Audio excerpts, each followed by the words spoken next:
years ago, in the blink of an eye, the tides turned in West Asia.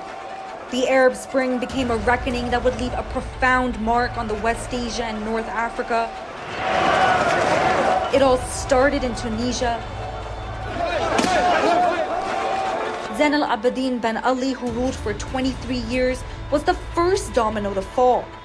Fleeing to Saudi Arabia in January 2011 after months of protests, Ben Ali's sudden fall was a shot heard around the world.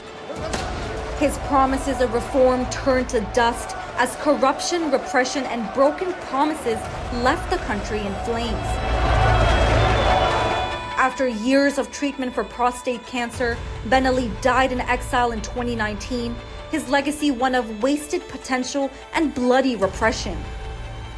Next in line was Egypt's Hosni Mubarak, whose 3-decade rule came crashing down after the protests in Tahrir Square.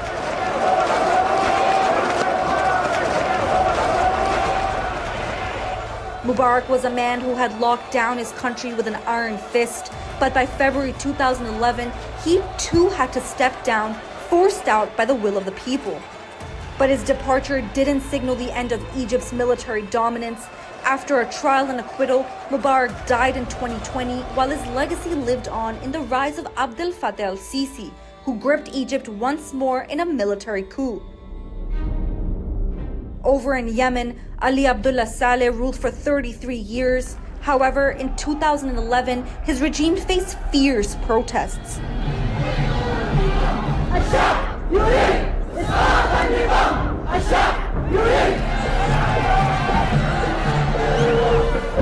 The strongman held on for months, bargaining and maneuvering until a bomb attack nearly killed him.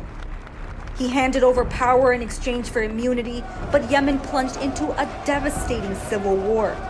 In the end, Saleh was killed by Houthi rebels. His former allies turned enemies. The man who once played both sides of Yemen's political game met a brutal end, a reminder that power is never constant but perpetually fleeting. Libya's Muammar Gaddafi, another strongman with a vision of eternal rule, was the first leader to be killed after the Arab Spring. For 42 years, Gaddafi ruled with a cult of personality, yet when protests erupted in 2011, he crushed them with brutal force, plunging Libya into a civil war. Captured and killed in his hometown of Sirte, Gaddafi's violent end marked a turning point in the Arab Spring.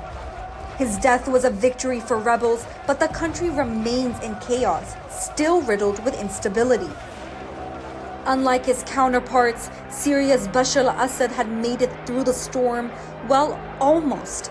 The man who underestimated his people finds himself caught in the worst civil war of the 21st century.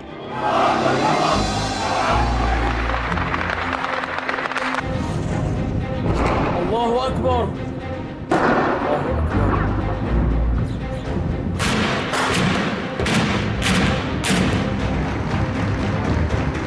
Backed by Russia and Iran, Assad clung to power at any cost, destroying his own country to do so.